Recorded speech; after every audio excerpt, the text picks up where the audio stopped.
clarify, I worked for the state, driving a white van that transported police officers along with dangerous apprehended criminals from the station to a high-security prison. These criminals included serial killers, sex offenders, and other such abominations. The van had 8 seats in total, 2 at the front, separated from 6 at the back by a thick, transparent plastic panel for driver protection.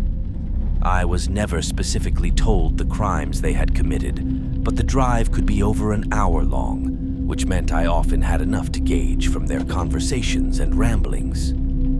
Some would yell and try to fight the police or escape during the ride, but the van was built rock solid to account for those types.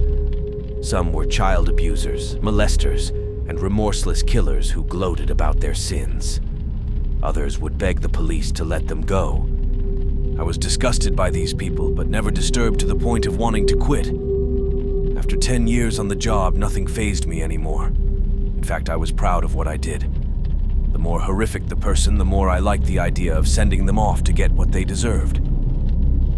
That was until one day when a calm, well-groomed young man was apprehended and brought to the van. 4 police officers accompanied him. He was dressed in a tailored blue suit and had shiny brown slicked back hair. Couldn't have been older than 30. At first, I mistook him for a manager or lawyer from a distance, before noticing he had both hands behind his back. He nodded politely as he passed my window and was taken to the back. They unfolded the seats and sat down, and the door was slammed shut. I started the engine. "This ride's an hour and a bit. You're not going to give us any trouble, are you, son?" asked one of the officers. "Course not. You guys don't get paid nearly enough for that," said the man in the suit. A few of the policemen scoffed. "You're right on that one," another officer said, rolling his eyes. "My uncle used to be a cop. Ironic, I know," the man in the suit replied nonchalantly, still handcuffed. "But when he started, there were 50 in his division. Now there's about 10. Makes you wonder if all the tax money is going to nuclear warheads instead." "Wouldn't be surprised," one officer mumbled to another, shaking his head. "My lawyer told me not to say that because it might piss you off, but I told him you'd all let me go as soon as you heard it." The policeman guffawed, the entire van erupting with laughter. I wondered what was so funny. Whatever crime he had committed, this man was bantering without a care while being deported to face life in prison or possibly the death penalty. He cracked a few more jokes, and they were wrapped around his little finger. A while later, he caught my eye in the rearview mirror. "You must hear all sorts of crazy stories," said the suited man, talking directly to me. "Imagine being an Uber driver, but all the passengers kill people. I'd watch that reality show," he continued. "Still, it must be satisfying in a weird sort of way, bringing them all to justice, literally." "Yeah, sick people like you," I replied. He stared at me through the mirror. I felt a chill out of nowhere. My blood ran cold, and I instantly regretted opening my mouth. Sick people like me? There was silence for a few seconds. The cops looked at each other awkwardly. I kept quiet. "Well, cheers to you on behalf of all the sick people like me then," he finally said. I couldn't tell if he was being sarcastic. "I mean it. If it weren't for you, we'd all have to walk to prison. Wouldn't want to drop the soap after that hike." "He must be fun at parties," a cop smirked. I realized the cop was referring to me. They all laughed again. For the rest of the journey, they talked about politics, stories about other prisoners, and how early they could leave for work. They had an odd chemistry with him. The policemen acted very differently to how they usually did. They usually tried to bully the criminals or scare them into a confession. On the contrary, this time it almost seemed like they were all at a big dinner party, and I wasn't invited. Perhaps they were getting some entertainment while they could, or they were intimidated by him and didn't want to admit it, I thought. Some serial killers were notorious for being charming after all. Everyone's heard of Ted Bundy. I realized that even after all that chat, I still had no idea what crime he had committed. When we arrived, I opened the back doors for them to get out. "Thanks for the lift. Drive safe." He grinned at me, and they took him away to the prison. The nerve, I thought. I got back in the driver's seat. About a week later, I was in between shifts and decided to take a break at a cafe in the parking lot. I walked inside and joined the queue, eyeing a big latte. As I glanced to the side, my heart skipped a beat. A man was wearing a blue suit, which looked exactly like the one that the criminal with the slicked back hair was wearing. I blinked. This man had an afro and was reading a newspaper. Same suit, perhaps, but obviously not the same guy. I exhaled with relief. I ordered my latte and sat down at a table, sipping it slowly. The man in the blue suit sat by the window, still reading the paper. I glanced at him for a while and noticed that he was just staring into it without turning the pages. As I stood up to leave, he folded the newspaper and looked up towards me. His lips stretched into a wide, menacing smile, and he dragged his finger across his neck as he stared at me with wide eyes and tilted his head.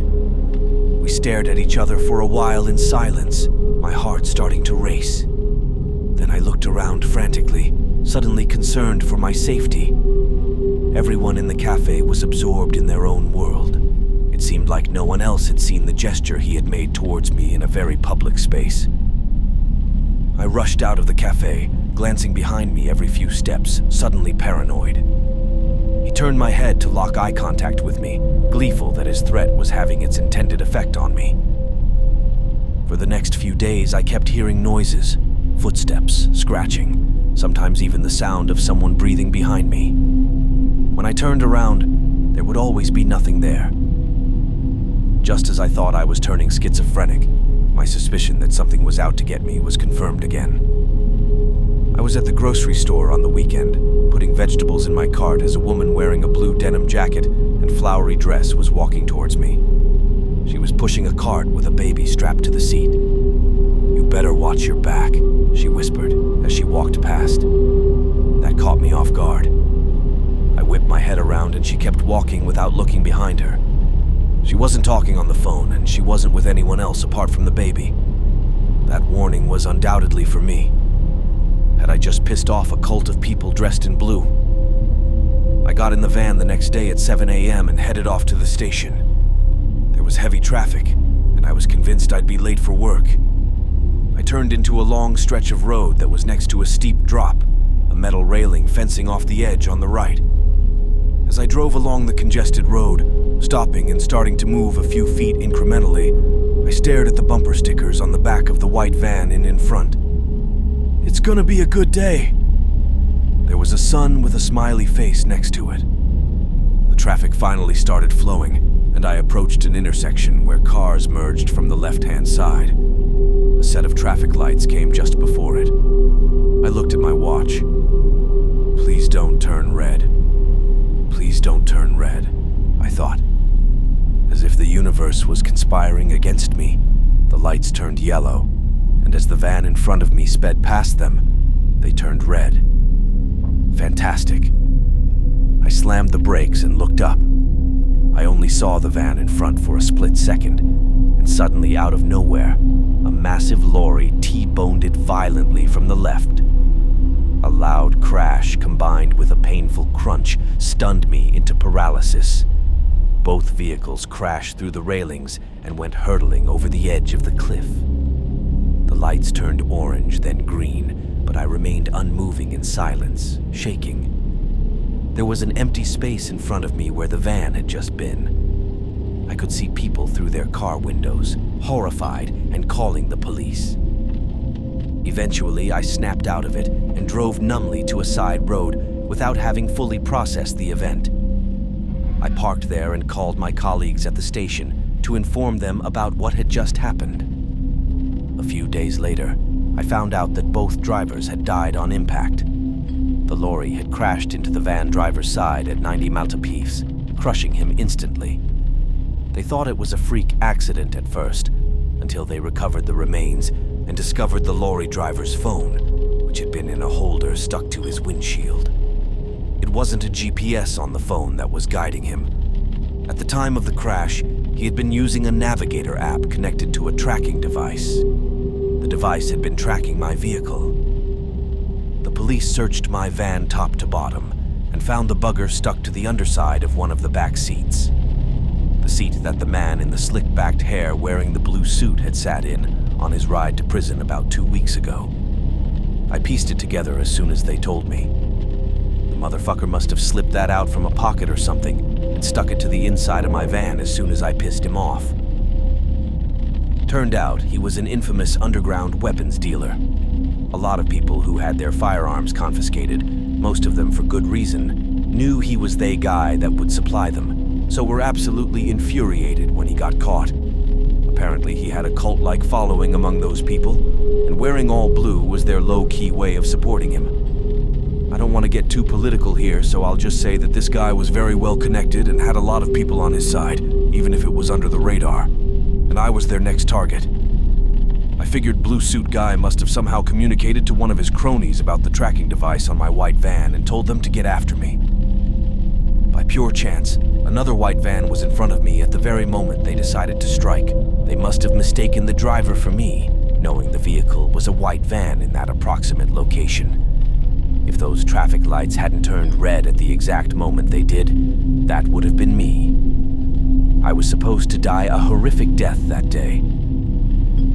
I quit the job that very afternoon, I found out, packed my bags and moved to a new town. Since then, I've moved several times. The paranoia won't leave me. I think it'll stay with me for the rest of my life. Anytime I see someone wearing blue, a wave of terror sweeps over me. The same terror I felt seeing that van in front of me get pummeled and tumble over the cliff edge, knowing that should have been me. Previously, I'd always taken pride in the fact that I was a brutally honest guy, but I'm a lot more careful nowadays. And one thing's for sure, when someone makes a lame joke now, I always laugh.